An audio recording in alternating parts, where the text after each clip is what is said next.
Mister Arvind, I am calling from insurance company. जी बोलिए। से कितने दिन से हमारे कस्टमर केयर से भी आपको फोन आ रहे हैं कि आप अपना प्रीमियम जमा करिए, पॉलिसी का प्रीमियम जमा करिए। 2 बार आपको मेल भी भेजा है। होल्ड ऑन, आराम से बात करो। कौन रहा है? आप ही की, आपने जो पॉलिसी ले रखी है उसी कंपनी से बोल रहा हूँ मैं। 3 रिमाइंडर दिए आपको कि पॉलिसी का प्रीमियम जमा करिए, पैसे दीजिए। अब मैं फाइनली आपको ये इसलिए कॉल किया, मैं आपको बता दूं कि पॉलिसी आपकी कैंसिल हो गई है, लैप्स हो गई है, खत्म हो गई पॉलिसी। खत्म हो गई पॉलिसी? जी, पॉलिसी खत्म हो गई। मैंने अब यहाँ से रिटर्न में भी हम मेल भेज रहे हैं आपको। 3 बार हमने इंटीमेट किया, आपने दिया ही नहीं है पैसा।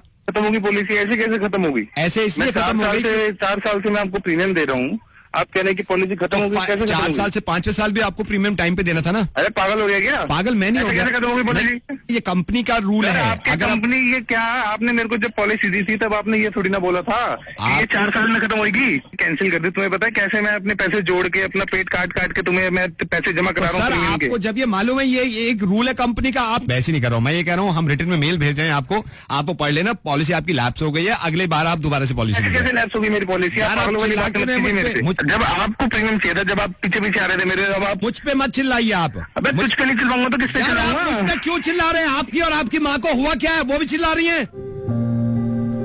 माँ को? आपकी माँ, आपकी मदर, उनका भी मूड खराब है। उनका फोन आया था आपको? उनका फोन आया था, उनकी भी पॉलिसी लैप्स हो गई। मम्मा की पॉलिसी? वो ये कह रही है 34 साल पहले उन्होंने पॉलिसी ली थी आपके नाम पे, और ये कह रही थी अपने बेटे पे पूरा लगा दिया था मैंने, एक पैसा लगा दिया था। उनका तो ये भी है, उन्होंने खून लगा दिया, अपना पसीना लगा दिया, अपनी जान लगा दी, और वो कह रही है पॉलिसी लैप्स हो गई। मैंने पूछा कैसे हो गई? कह रही आज की डेट में उनका बेटा उन्हें कुछ देता ही नहीं है। अरविंद, तुम कैसे हो गए हो? जब अपनी पॉलिसी की बात आई और तुम्हें पता चला कि लैप्स हो गई, कैंसिल हो गई, तो हिल गए तुम, क्योंकि पूरा पैसा गया तुम्हारा 4 साल का। उस माँ के बारे में नहीं सोच रहे तुम, जिसने 32 साल से इन्वेस्ट किया है तुमने। अरविंद, उन्होंने सिर्फ पैसे इन्वेस्ट नहीं किया था, अपनी जान इन्वेस्ट करी थी तुमने, अपना खून इन्वेस्ट कर दिया था, अपना पसीना इन्वेस्ट कर दिया था, अपने अरमान, अपनी ख्वाहिशें, ये सारी चीजें इन्वेस्ट करी थी। आज 32 साल के बाद तुम्हारी माँ को उसका बदल नहीं मिला। एग्जैक्टली ऐसी ही है उनकी पॉलिसी, जो तुम्हारी समझ में नहीं आ रही, और मुझे लगा कि तुम्हें समझाने का तरीका इससे बेहतर कुछ हो नहीं सकता। अरविंद, चलो मैं तुम्हें वैसे समझाता हूँ। जिस दिन तुमने पॉलिसी के पेपर साइन किए थे, उस दिन तुम्हें उम्मीद हो गई थी कि अब इसका रिटर्न मिलेगा। इसी तरह जिस दिन तुम्हारी मॉम प्रेग्नेंट हुई थी, उनको ये लगा था कि उनकी दुनिया में खुशियां आएंगी, फिर तुमने बैंक में पैसे देना शुरू करे। इसी तरह तुम्हारी माँ ने अपनी पॉलिसी के हिसाब से तुम्हें स्कूल भेजना शुरू किया। और पता है अरविंद, फर्क क्या है तुम्हारी पॉलिसी और तुम्हारी माँ की पॉलिसी में? ये फर्क है कि तुमने पॉलिसी लेने की शुरुआत ही ये सोच के करी थी कि इसका बदल मुझे मिलेगा, और तुम्हारी माँ की पॉलिसी ये थी कि तुम खुश रहो जिंदगी भर। अरविंद, ये वाली पॉलिसी में लिखा होता है कि आप अगर पैसा नहीं देंगे तो आपकी पॉलिसी कैंसिल। माँ की पॉलिसी में लिखा हुआ नहीं होता, लेकिन अगर माँ की पॉलिसी कैंसिल हो जाए तो अरविंद सब कुछ कैंसिल, सब कुछ कैंसिल। और ये बड़े अफसोस की बात है कि मुझे समझाना पड़ रहा है तुम्हें। और माँ का दिल देखो, उन्होंने शिकायत नहीं करी मुझसे, ये किसी और ने बताया कि तुम बिल्कुल पैसे नहीं देते उनको। वो तुम्हारा सब कुछ लेना नहीं चाहती, लेकिन किसी तीसरे इंसान को लगा कि जब वो बीमार थी उनको पैसे दे दिया करो। तुम्हें इस बात का अंदाजा क्यों नहीं होता कि उनको जरूरत है पैसों की, उनको जरूरत है खाने पीने की?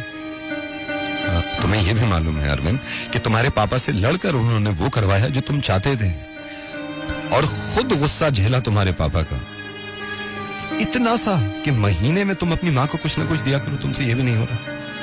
हिल गए ना तुम कि पॉलिसी कैंसिल हो गई, अब कुछ नहीं मिलेगा। उनका जरा सोचना, 32 साल से इंतजार कर रही होंगी कि मेरी पॉलिसी का अब कुछ मुझे मिलेगा। तुम इस बात को समझो यार कि अगर तुम्हारी पॉलिसी कैंसिल हो रही थी तुम्हें कैसा लग रहा था। मैं ये वाली पॉलिसी कैंसिल नहीं होने दे सकता था, मैंने इसलिए तुम्हें फोन किया। अरविंद, मैं रेडियो मिर्ची से नवेद बोल रहा हूँ, और मैं नहीं चाहता था कि तुम्हारे घर के मामले में इस तरह पढ़ूं मैं, लेकिन मैं ये भी नहीं चाहता था कि तुम्हारी माँ की पॉलिसी ऐसे कैंसिल होने दूं मैंने इसलिए फोन किया तुम्हें। अब अगर आपको इतना शौक आ रहा है, इतना तरस हो रहा है, तो आप जाके खुद दे दीजिए उन्हें पैसे। ये हैरत की बात नहीं है, दुनिया में हर तरह का इंसान है। अब ये मेरी जिम्मेदारी है कि मैं उनकी पॉलिसी किस तरह पूरा कराऊं, लेकिन आप सबको ये मैं एक किस्सा आपको सुनाना चाह रहा हूँ जो बचपन में मैंने सुना था। एक आदमी को एक परी से प्यार हो गया था, और इस परी ने इस इंसान से ये कहा कि तुम अगर मुझे चाहते हो, तुम अगर मुझे दिल से चाहते हो, तो मैं तुम्हारा इम्तिहान लूंगी। एक काम करो, अपनी माँ का दिल निकाल के और मेरे कदमों में रख दो। ये इंसान अपनी माँ के पास गया और खंजर लेके चीर दिया अपनी माँ का कलेजा, और उसमें से दिल निकाल के अपने हाथ में ले लिया। परी को देने के चक्कर में जब ये वापस जा रहा था तेज तेज, तो रास्ते में एक पत्थर से ये टकरा गया और ये गिर गया और इसके हाथ से दिल दूर जा पड़ा। जब ये गिरा तो दूर पड़े माँ के दिल में से आवाज आई, बेटा चोट तो नहीं लगी। मैं ये कभी नहीं कहता हूं कि माँ की वजह से पूरी दुनिया को छोड़ दो, लेकिन ये भी हकीकत है कि माँ की तुलना पूरी दुनिया में नहीं है। And please take care of your parents. Thank you so much.